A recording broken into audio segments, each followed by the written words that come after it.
Nandito pa rin tayo sa distrito. Pakinig naman ang ingay nyo. Yeah!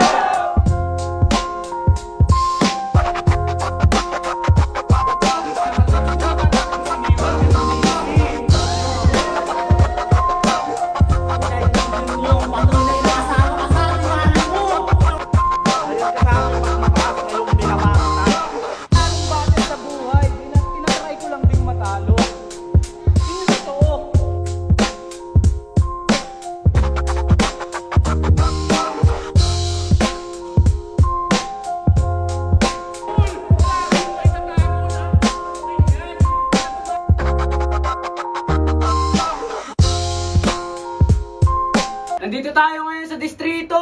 Parinig naman ang ingay nyo.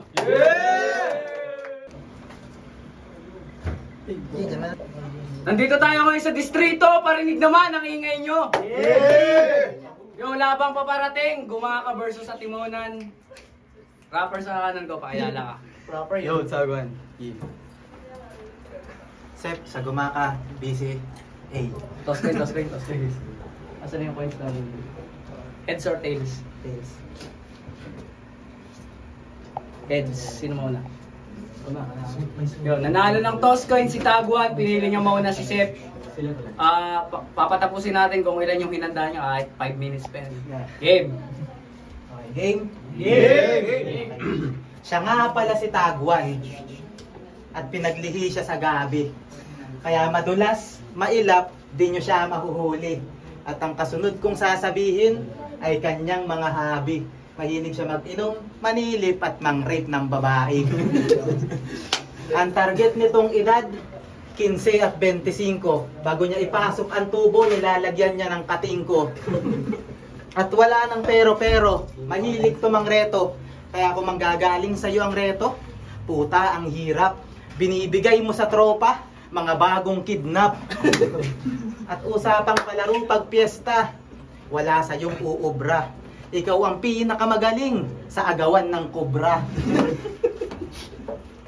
pero maiba. Nilalait pa yung motor ni Sid. Kesyo manipis na yung gulong perket mukha niya makapal. Eh wala kang ang motor kahit 125 na rakal. Panaylait ka sa gulong, doon palang butas ka. May pinapagulong ka rin naman kaso nagigiyang katingin sa sarili superhero kasi lumilipad na.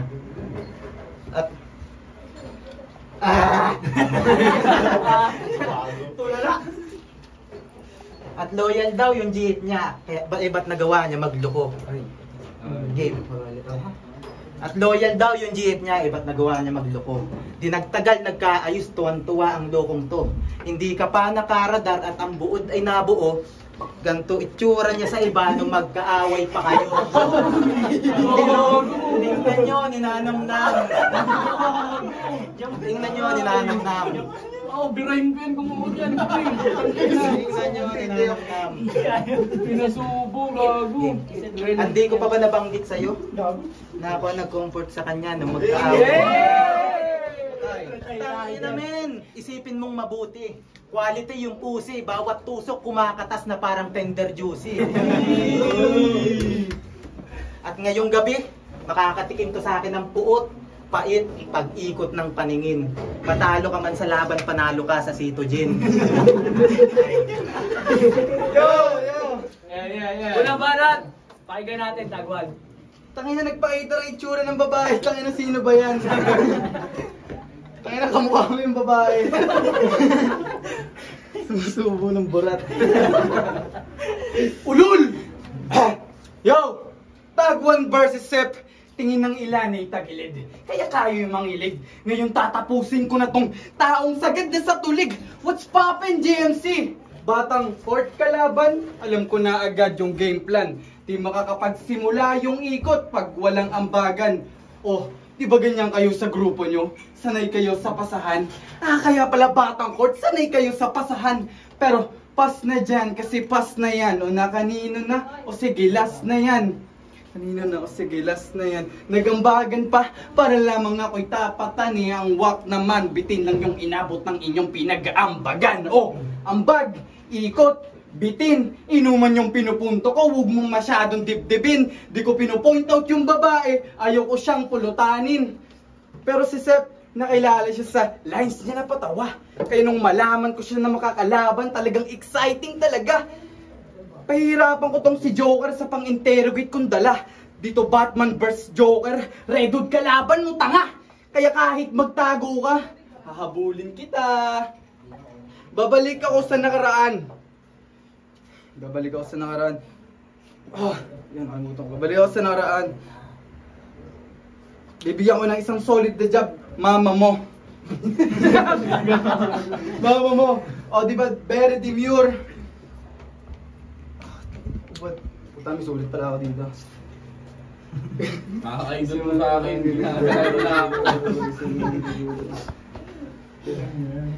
Ito na ba ang resulta ng anak mo, tita? Premature? Ang tagal nyo na sa battle, di pa rin kayo nag-mature? O, premature? O, di ba ang lame nun? Ang tagal nyo na sa scene, di pa rin kayo binago ng panahon? O sadyang premature kasi kulang ka pa sa panahon? Yo, time. Ikalawang banat, pakinggan natin. September. Let's go, September! Game. Let's go, Woods. Way back, wasakan ng bungo. Bumabatil pa yung MC at nag-iisa niyang tropa. Pero ngayon, hindi na. Kasi may tampuhan kayo, di ba? Asa na yung Cramsy? Si Cramsy, na laging aktibo sa lahat ng ganap. Si Cramsy, na lagi mong kasama sa pagsusulat. Pero nalaman ko na kung saan ang ugat. Yung tinatago niyang hotdog, ikaw yung kumagat. Ano sa nangyari? Sa nangyari? Di ka basang ayon? Maugat, kinagat, magagalit nga yun. At di lang yun ang dahilan kung bakit sarap battle, di na siya nagpupusa.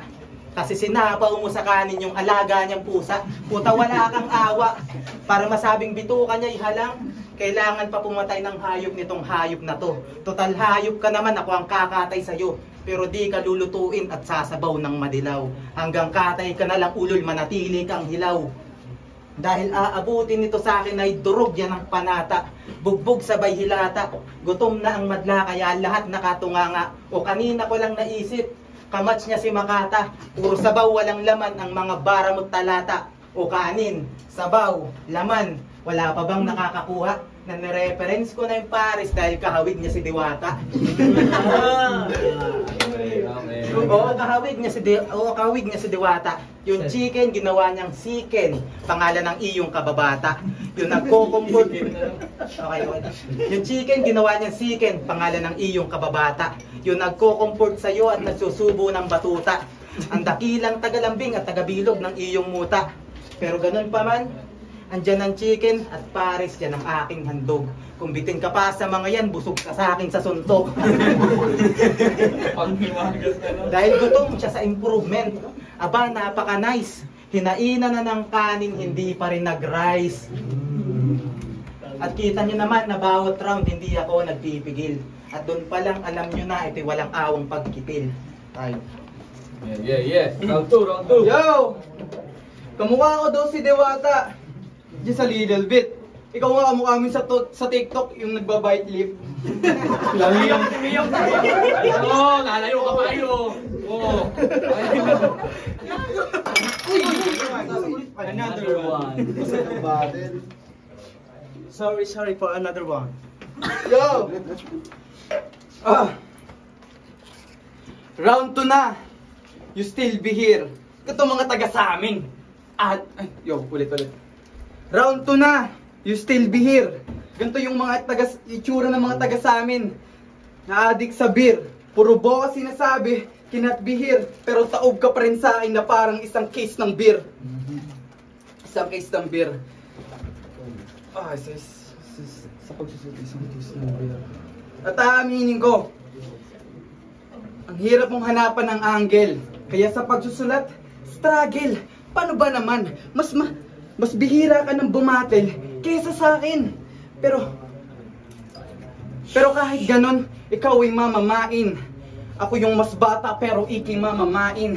Pero si Sep, isa yan sa heartthrob ng gumaka. Kaya pag manchichicks, talagang mamamangha ka. Kasi todo effort yung si kuya, lalo kapag usapang meet up na. Sabi sa kanya nung o kuya, bakit mo naman sinuot yung pamasko mong paporma? Pamasko mong paporma. Pero siya si Mark Joseph Valdeo sa tunay na buhay. Dax, pangalan pa lang, nasa tamang landas na tinatahak niya. Ang kaso lang, kay Sage siya napasama, kaya ayun, naging sad boy siya. Oh. Yan. Kaya naging sad boy siya. Alam kong may problema ka, kaya sumuko ka na. O kaya mag-inom ka ng sobra, tapos sa GC magbaoy ka. Maghamon ka ng tagaan. Maghamon ka ng tagaan. Ipagpilitan mo yung iyong karamdaman para yan sa ultura. Para yan sa ultura. Pero kahit lasing ka, papalagan kita. Tipong naghahamon ka pa lang talagang lalantakan kita. Walang tamis, ikaw ay aalatin. Itatago katawan, paunti-unti kang hahatiin. Ngayong narinig nyo na yung naghamon. Ngayon sige, sabay-sabay nyo na tong kainin. So tayo.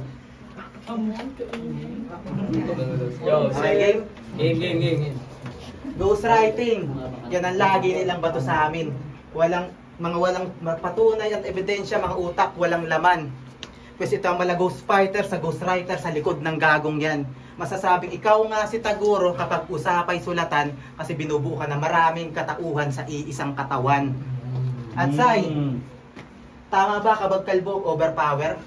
O say, tama kapag kalbo overpower. Pero hindi.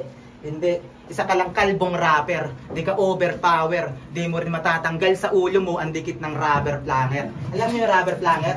Yung ginaganon sa sila. At meron lang akong dagdag bilang linyang pantawid. Ikaw yung ate niya ni Tagwan at yan ang aking pabatid. Dahil sa makatuwid, yung braso ng ate mo di niya kayang ituwid. At ito ang tirang straight, direct sa spot, putok sa legs, all right.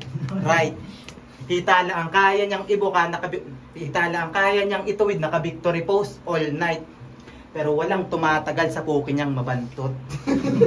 Rapist ng Atimonan ang umaayaw sa Atimonang kinantot. Pero nakakabilib yung ate niya. Kasi puta ang galing. 10 rapist na dumaan hanggang ngayon buhay pa rin. At mas hot daw siya sa akin. Tangina, gago ba to? Kung mas hot ka pala sa akin, eh di mas cool ako sa'yo, ganun ba yun? Nilalaro mo lamang ang salita, matagal ko nang ginagawa yan. Kahit malaki ang ulo mo, di mo ko mauutakan, di mo ko madadaan sa delivery. Ikaw dito ang malalamon. Estilo ko'y lasong dumadaloy, papatay ng mahinahon. Durog ka na sa mga rounds, kanina lang naglaon. Ito ay parang kumunoy, di ka na makakaahon. Oh, last round. Yo, halataan nyo naman sa sinasabi, puro boka. Tangina mo, wala akong ate, gago ka. Tapos usapang rapist. Yeah, that's true. Tangina, akala ko nga yung isa doon kasali sa inyong guro. Yo. Round 3. Idolin mo ba? Yo. Round 3 na. Tama na ang tawanan. Ngayong last round na, simulan na ang tunay na bakbakan. Wala nang malumanay, andito ka sa kritikalan. Sulat ko iniintay, sulat mo'y tinutulugan lamang. Kaya ngayon mo sabihin kung sinong walang kalaban-laban. Kaya di na kailangan pa nang gumamit ng halaman para lang malaman ng may isip na pang malawakan.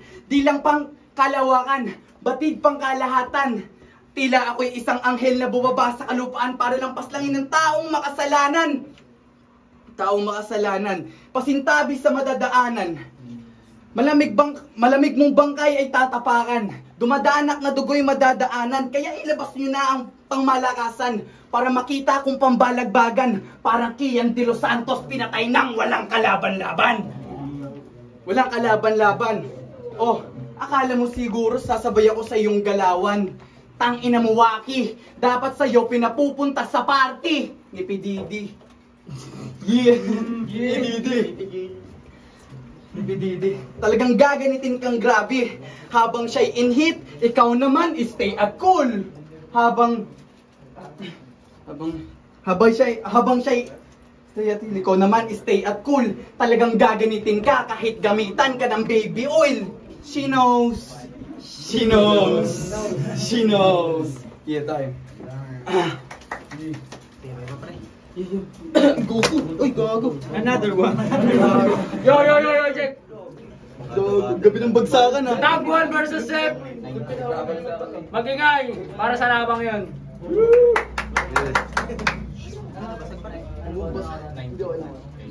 Yo! Ang boto ng Horado, 9-2, magingay para kay Sep. Yo. Props kayo na natagwan. Perform. Yo, salamat. Ang ganda ng laban, G. Mas maganda yung ganito kaysa